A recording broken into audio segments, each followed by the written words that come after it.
నమస్తే నేను జ్యోత్స్న తెలంగాణ మంత్రుల మధ్య మాటల యుద్ధం రాజుకుంది. ఓ కార్యక్రమంలో పాల్గొన్న మంత్రి పొన్నం ప్రభాకర్ మరో మంత్రి అడ్లూరి లక్ష్మణ్ పై తీవ్ర పదజాలం ఉపయోగించారు. మంత్రి పొన్నం వ్యాఖ్యలపై అడ్లూరి లక్ష్మణ్ ఫైర్ అయ్యారు. మాదిగలంటే అంత చిన్న చూప అంటూ నిలదీశారు. తాను మంత్రి కావడం, ఆ సామాజిక వర్గంలో పుట్టడం తన తప్ప అంటూ ప్రశ్నించారు. పొన్నం ప్రభాకర్ల అహంకారంతో మాట్లాడడం తనకు రాదన్నారు. పొన్నం వ్యాఖ్యలను ఆయన విజ్ఞతకే వదిలేస్తున్నానని చెప్పారు. పొరపాటు ఒప్పుకొని క్షమాపణ చెబితే పొన్నంకు గౌరవం ఉంటుందని అన్నారు.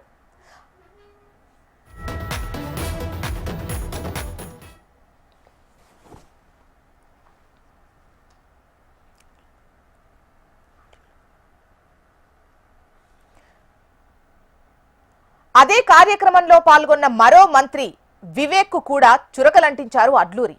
మీ సహచర దళిత మంత్రిని అంత మాటంటే చూస్తూ ఉంటారా అంటూ వివేక్ కౌంటర్ ఇచ్చారు. తాను కుర్చీలో కూర్చుంటే వివేక్ లేచి వెళ్లిపోతున్నారని, తాను పక్కనుంటే వివేక్ ఓర్చుకోవడం లేదని ఆవేదన వ్యక్తం చేశారు. ఈ అంశంలో త్వరలో సోనియా, రాహుల్, ఖర్గే, మీనాక్షిని కలుస్తానని చెప్పారు అడ్లూరి.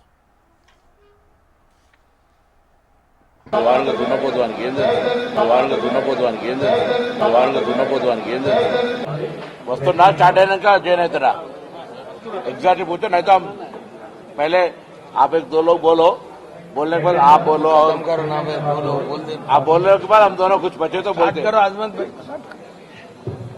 आने दो, शुरू आप बोलो, आप मेन एक्टर उन्होंने है, साइड एक्टर क्या बोले थे, क्या है पूरा आप बोलो, आप ब्रीफ करो। कुछ नहीं भाई, करो, उसमें क्या होता। अरे करो भाई, हमारे को वेट नहीं कराना है, प्लीज प्लीज उनके साथ कर लो, हम जाते ప్లీజ్ బోలో నా బోలే ఇంటర్ తెలంగాణ ప్రజలకు ఏదైతే మా మాదిగ జాతి కుల బాంధవులకు కానీ కుల సంఘాలకు కానీ మా పెద్దల మీద కానీ మనం కానీ ఏదైతే నాకు జరిగినట్టు అవమానం ఏంటంటే తక్షణమే స్పందించి అనేక ప్లాట్ఫామ్స్ మీద వాళ్ళు నిరసన కానీ ఏదైతే జరిగిన ఏదైతే అన్న వ్యక్తి మీద తప్పనే ఆయన వెంటనే క్షమాపణ చెప్పాలని కోరిన దానికి మనస్ఫూర్తిగా వారికి నేను ధన్యవాదాలు తెలియజేస్తున్నాను. ఇంకోటి ఏంటంటే దీన్ని పెద్దగా కాకుండా ఆయన జరిగిన యథార్థాన్ని వాస్తవాన్ని ఒప్పుకొని తప్పని క్షమాపణ కోరితే ఆయన గౌరవం ఉంటుంది. ఆయన అన్న మాటకు వ్యక్తిగతంగా ఒక నడడం తప్పని విషయంలో కూడా ఆయన క్షమాపణ ఇస్తే ఆయన మంచి ఉంటుంది అనేది నేను మీ ద్వారా చెప్తున్నాను. ఇప్పటికే ఆ మంత్రి ప్రభాకర్కు పొన్నం ప్రభాకర్ గారికి ఒకటే మాట చెప్తున్నాను. అటు డాక్టర్ వివేక్ మా వర్గము మంత్రి అనుకున్నప్పటికీ ఆయన లేచిపోతే ఆయన వస్తాడా రాడా అని ఆయన కొద్దిగా అవమానం, నేను ఉండగా వెళ్ళిపోతా అంటాడు. మేము ఆయనకు మేము వాళ్ళ వర్గాన్ని మేము ఆ వర్గంకి వచ్చిన వాళ్ళంగా కష్ట సుఖాల్లో మేము ఆయన కొడుకు ఎంపీలో పడితే మేము మీదేసుకొని మేము గెలిపించాం ఆయన కొడుకు. మేము వాళ్ళ తండ్రి అప్పటి నుంచి మా తండ్రి వాళ్ళతో స్నేహితం, వాళ్ళ కుటుంబానికి మేము పెద్దపల్లి పార్లమెంట్లో మేము కార్యకర్తగా వాళ్ళ కుటుంబానికి మేము ఓటేసి మేము గెలిపించేదాన్ని మా పాత్ర ఉన్నది. తోటి అంటే ఇలాగే మన ఏమయ్యా మంత్రి నువ్వు ఎట్లా మాట్లాడుతున్నావు, మావని పట్టుకుని దున్నపోదని ఎట్లా అంటున్నావు అని ఒక మాట అన్నా. మళ్ళీ ఇంకోటైనా అది క్లియర్గా అది మైనార్టీకి సంబంధించిన కార్యక్రమం నేను పెట్టినది. నేను అజ్మద్ వర్క్స్పోర్ట్ చైర్మన్ అజ్మద్ భాయ్ ఈ యొక్క కార్యక్రమానికి సంబంధించిన ఇష్యూలో కూడా 2 రోజుల కింద అన్న అంటే 2500 స్క్వేర్ యార్డ్స్ సంబంధించినటువంటి వర్క్స్పోర్ట్ మనం జీవో ఇస్తున్నామన్నా, మీరు అనుమతి ఇవ్వాలంటే ఇస్తా అని చెప్పి నేను దానికి సంబంధించిన పేపర్ వర్క్ ఫార్మాలిటీస్ అదే మా ఆఫీసర్స్ చేపించి జీవో ఇస్తే జీవో అన్న మనం పంపిణీ చేద్దాం. మన డిపార్ట్మెంట్ కదా అజ్మద్ భాయ్, మనకు సంబంధించినటువంటి మైనార్టీ కార్పొరేషన్ చైర్మన్ పిలవండి, మనం అందరం వచ్చి ఇద్దాము అంటే ఇంకెవరు మీరు 100 ఇవ్వండి, నాకు అభ్యర్థి లేదు, నేను 3:30కి వస్తాను, ధర్మపురంలో ఉన్నా, నేను 3:30కి బయలుదేరి వస్తాను అని చెప్పినాను. చేరుతానగానే నాకు ఫోన్ చేస్తే ఫైన్ కూడా చెప్పినా, నేను 3 కరెక్ట్గా బయలుదేరుతున్న వయసు నేను అక్కడ చేరుతాను. మళ్ళీ 5 నిమిషాలు అజ్మద్ భాయ్ అన్న ఇట్లా పొన్నం ప్రభాకర్ గౌడ్ను మన ఇన్ఛార్జ్ మినిస్టర్ గారు మన ఇక్కడ ఎలక్షన్ ఇన్ఛార్జ్ డాక్టర్ వివేక్ గారు వచ్చినారు, వాళ్ళు అర్జెంట్ అంటే పని అజ్మద్ భాయ్ మీటింగ్ జరగని నేను వచ్చి జాయిన్ అవుతా. ఇక వాళ్ళిద్దరు నేను వస్తానంటే వాళ్ళు ఆధార్ నాకు తెలుసు, నువ్వు కానీ అన్న నేను డబ్బు నుండి కాదు, మా తండ్రి కేంద్ర మంత్రి కాదు, సామాన్యమైన అర్జనవాడలు పుట్టి కాంగ్రెస్ జెండా మూసుకొని కాంగ్రెస్ కార్యకర్తగా ఈ స్థాయికి వచ్చిన వ్యక్తిని. ఆయన మొదటి నుంచి మా వర్గాన్ని వ్యతిరేకిస్తాను కదన్నా, మా వర్గీకరణ కేటగిరీస్ అనుకుంటే మమ్మల్ని వ్యతిరేకిస్తాడు. వీడు ఒక మాదిగో ఆ వర్గం మీద నా పక్కన సమకాలికంగా కూర్చుంటాడు, వీళ్ళు లెక్కెంత నేను లేచిపోతా అంటున్నాను. ఒక పార్టీ జెండా కింద పనిచేసినప్పుడు పొరపాటు నాతో కూడా పొరపాటు జరుగుతాయన్న, పొరపాటు సరి చేసుకోవచ్చు, సరి చేసుకుంటాడు కావచ్చు. ఆయన ఫోన్ చేసి అన్న ఫ్లో అంటే తప్పు తెలుసు, మనకున్న స్నేహితులతో మన ఒక జిల్లా వాళ్ళం, నేను బీసీ ఎస్సీ అన్న, నేను మనసులో పెట్టుకోకు, నువ్వు దాని పెద్దగా నువ్వు ఆలోచించాల్సిన అవసరం లేదు, నువ్వు అది అని చెప్పి ఆయన మనకు ఇష్టం వచ్చిన లాంగ్వేజ్ ఒక మాట మాట్లాడతాను అనుకున్నా. నాకు బాధాకరమైన విషయం ఏంటంటే మేము కాంగ్రెస్ జెండా కాంగ్రెస్ పార్టీని నమ్ముకొని నిజాయితీగా ఆ స్థాయికి ఈ స్థాయి వచ్చినామన్నా. నేను 3 నెలలుగా మంత్రిగా పనిచేస్తున్నా, మీరు నా రిపోర్ట్ తీసుకుంటున్నా, ప్రజలకు అందుబాటు ఉంటున్నా, పేదోళ్ళకు అందుబాటు ఉంటున్నా, మా ప్రభుత్వ పరంగా నిబంధనలకు అనుగుణంగా పనిచేస్తున్నా తప్ప నేను ఉట్లాట కానీ ఆవేశపడే విధంగా ఎక్కడ కూడా తప్పు చేస్తాను. నన్ను లక్ష్మణ్ కుమార్ అంటే ఏమన్నా నన్ను తిట్టని, కానీ నా జాతిని తిట్టడం కరెక్ట్ కాదు. కానీ నేను మాదిగా ఉన్నాను కాబట్టి నాకు మంత్రి ఇచ్చిందని అన్నాను. రేపటి వరకు కూడా ఆయన మార్పు రాకుండా ఆయన నేను అనలేదు, నేను పలానా ఆయన పక్కన అన్నా అంటే రేపటి జరిగిపోయే పరిణామాలకు ఆయనే బాధ్యుడు. నేను దీని విషయంలో కూడా మా మల్లికార్జున ఖార్గే గారికి నేను ఆ సామాజిక వర్గంకి వెళ్ళి పుట్టి ఆ సామాజిక వర్గం ద్వారా మనం మంత్రి అవడం గిట్ట మేము చేసినటువంటి పొరపాట, మేము చేసినటువంటి మా దురదృష్టమా, మరి ఈ విధమైన అవమానాలు భరించాల్సి వస్తుందన్న విషయం మల్లికార్జున ఖార్గే గారికి, మీనాక్షి మేడం గారికి కూడా నేను ఉత్తరం పంపించిన. ఖార్గే గారికి కూడా తీసుకొస్తా, రాహుల్ గాంధీ గారిని కలుస్తా, సోనియా గారిని కలుస్తా. ఇది నా జాతి ఎంటైర్ నా రాష్ట్ర జాతిని అవమానపరిచినాయి.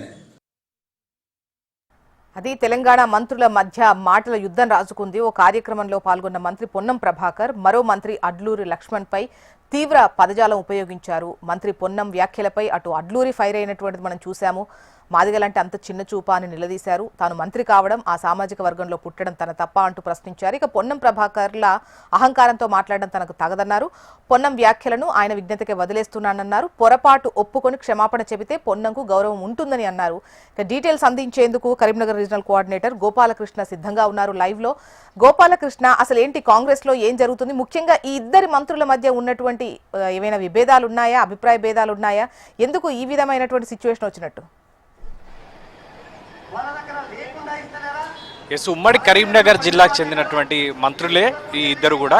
దాదాపుగా ఇద్దరి మధ్య కూడా ఎక్కడ కూడా విభేదాలు కానీ ఇన్ని రోజులుగా ఎక్కడ కూడా కనిపించలేదు. ఉన్నటువంటి మంత్రుల్లో ఈ అటు అడ్లూరి కావచ్చు, పొన్నం కావచ్చు, శ్రీధరబాబు కావచ్చు, ఈ ముగ్గురు మంత్రులు ఉమ్మడి కరీంనగర్ జిల్లాలో ఎవరి ప్రాంతాల్లో వారు కార్యక్రమాలు నిర్వహించుకుంటూ ఉంటారు. ఎక్కడ కూడా విభేదాలు ఇంతవరకు ఎక్కడ కూడా బయటపడలేదు. కానీ హైదరాబాద్ వేదికగా మంత్రి పొన్నం ప్రభాకర్ అడ్లూరిని ఉద్దేశిస్తూ దున్నపోతు అనేటువంటి వ్యాఖ్య చేశారంటూ ఇటీవల వైరల్ అయినటువంటి వీడియో ఒక్కసారిగా వీరి మధ్య ఉన్నటువంటి విభేదాలను రచ్చగిడిచిందని చెప్పుకోవచ్చు.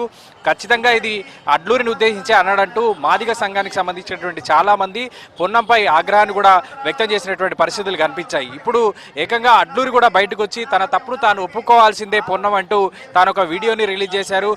రేపటి వరకు సమయం ఇస్తున్నాను, తనను దున్నపోతంటూ సంబోధించడం, తనను అలా అవమానించడం తీవ్రంగా బాధించిందంటూ ఆయన ఒక వీడియోని అయితే రిలీజ్ చేశారు. దీంట్లో ఖచ్చితంగా ఇద్దరి మధ్య ఒక ఘాటైనటువంటి విభేదాలు అయితే కొనసాగుతున్నాయి అనేది స్పష్టంగా అర్థమవుతోంది. పొన్నం వ్యాఖ్యల్ని తీవ్రంగా వ్యతిరేకిస్తూ ఇప్పటికే మాదిగ సంఘాలు కావచ్చు, అటు అడ్లూరికి సంబంధించినటువంటి కార్యకర్తలు, అనుచరులు కావచ్చు, ఇప్పటికే కొన్ని వ్యాఖ్యలు కూడా చేశారు. ఇప్పుడు నేరుగా అడ్లూరే బయటకు వచ్చి పొన్నంపై తన ఆగ్రహాన్ని వ్యక్తం చేసిన, తన ఆవేదనను బయటపెట్టుకునేటువంటి ప్రయత్నం చేశారు. ఈ విషయం పైన ఇటు రాష్ట్ర వ్యాప్తంగా కూడా సంచలనంగా మారినటువంటి ఈ అంశంలో పిసిసి చీఫ్ కావచ్చు, ఉమ్మడి కరీంనగర్ జిల్లాకు మరో మంత్రిగా ఉన్నటువంటి శ్రీధరబాబు కావచ్చు స్పందించారు. పార్టీకి కానీ ప్రభుత్వానికి కానీ ఈ ఇష్యూ ఎంత మాత్రం మంచిది కాదు. సో ఇద్దరు మంత్రులు కూడా సంయమనం పాటించాలంటూ అటు పిసిసి చీఫ్ ఇటు శ్రీధరబాబు ఇద్దరు కూడా వీరికి సూచనలు అయితే చేశారు. కానీ మనం ఈ రెండు వర్గాల మధ్య ఒకసారి పరిశీలిస్తే గతంలో ఎలాంటి విభేదాలు లేకపోయినా హైదరాబాద్ సంబంధించినటువంటి ఆ ప్రెస్ మీట్ నుంచే విభేదాలు బగ్గుమన్నాయని చెప్పుకోవచ్చు. గత 2 రోజులుగా పొన్నం క్షమాపణ చెప్తారని ఎదురు చూశాను. ఇప్పటికైనా పొన్నం ప్రభాకర్ క్షమాపణ చెప్పాలని చెప్పి అడ్లూరి డిమాండ్ చేస్తున్నారు. ఇప్పటికి అడ్లూరి చేసినటువంటి వ్యాఖ్యలతో ఇప్పుడు మాదిగ సంఘాలు కూడా బయటకు వచ్చాయి. అడ్లూరికి ఖచ్చితంగా సపోర్ట్గా నిలుస్తాం, ఎట్టి పరిస్థితుల్లో అడ్లూరికి క్షమాపణ చెప్పాల్సిందే అని అంటూ పొన్నం ప్రభాకర్ని నిలదీస్తూ ఉన్నారు. మరి పొన్నం వర్గం నుంచి ఇప్పటివరకు దీనిపై ప్రత్యేకంగా స్పందన అయితే రాలేదు. మొన్న చేసినటువంటి వ్యాఖ్యల తర్వాత ఆయన సోషల్ మీడియా వేదికగా ఒక టెంప్లెట్ని విడుదల చేశారు. నేను అడ్లూరిని ఉద్దేశించు అనని మాటల్ని అన్నానంటూ తనకు ఆపాదిస్తున్నారనేటువంటి ఒక టెంప్లెట్ని పొన్నం ప్రభాకర్ సోషల్ మీడియా వేదికగా విడుదల చేశారు తప్ప పొన్నం ప్రభాకర్ ఎక్కడగా నేరుగా కూడా స్పందించలేదు. సో ఆయనే నేరుగా దీనిపై స్పందించి తప్పును ఒప్పుకోవాలని చెప్పి అడ్లూరి చెప్తున్నారు. మరోవైపు నేను అడ్లూరిని ఉద్దేశించి అనలేదనేది పొన్నం వర్గం చెప్తున్నటువంటి మాట. కానీ ఇదే విషయాన్ని పొన్నం ప్రభాకర్ బయటకు వచ్చి చెప్పాల్సిందే అంటూ అడ్లూరి వర్గం నేరుగా ఇప్పుడు అడ్లూరి కూడా డిమాండ్ చేస్తున్నటువంటి పరిస్థితులు అయితే కనిపిస్తూ ఉన్నాయి. అడ్లూరి లక్ష్మణ్కి మద్దతుగా మాదిగ సంఘాలు, పలు ప్రజా సంఘాలు కూడా నిలిచాయి. ప్రస్తుతం అడ్లూరి కొమరంభీం వర్ధంతి కార్యక్రమంలో పాల్గొన్నారు. ఆ తర్వాత ఆయన మీడియాతో మాట్లాడేటువంటి అవకాశం ఉంటుంది. మరి ఇంకేం మాట్లాడతారనేది చూడాలి. ఇప్పటికే ఇద్దరి నాయకులతో పిసిసి చీఫ్ రంగంలోకి దిగి ఆయన కూడా ఇద్దరిని సంయమనం పాటించాలని చెప్పి కోరారు. మంత్రి శ్రీధరబాబు కూడా ఈ విషయంలో స్పందించి పొన్నం వ్యాఖ్యలను ఖండిస్తూనే ఇద్దరు బయటకు వచ్చి ఇలా మాట్లాడుకోవడం అటు ప్రభుత్వానికి కానీ ఇటు పార్టీకి కానీ మంచిది కాదనేటువంటి విషయాన్ని చెప్తూ వచ్చారు. సో డెఫినెట్గా ఈ అంశం ఢిల్లీ స్థాయిలో రచ్చలేపేటువంటి అవకాశం ఉంది. ఇప్పటికే ఈ అంశాన్ని ఖర్గే రాహుల్ గాంధీ వరకు తీసుకెళ్తానంటూ అడ్లూరి చెప్తూ ఉన్నారు. నేషనల్ మీడియా కూడా ఇష్యూని డెఫినెట్గా ఒక ఇష్యూగా చూపించేటువంటి ప్రయత్నం జరుగుతోంది. సో ఇద్దరు మంత్రుల మధ్య, తెలంగాణలోని ఇద్దరు మంత్రుల మధ్య జరుగుతున్నటువంటి ఈ పోరు ఆ మంత్రి పొన్నం స్పందించే వరకు ఇది వేడి అలాగే కొనసాగేటువంటి అవకాశం ఉంటుంది. కాబట్టి మరి పొన్నం స్పందిస్తారా, ఇష్యూని ఎక్కడ చెక్ పెడతారా అనేటువంటిది చూడాలి. గోపాలకృష్ణ, మరి చూడాలి. అడ్లూరి అయితే ఖచ్చితంగా క్షమాపణ చెప్పి తీరాలి అని అంటున్నారు.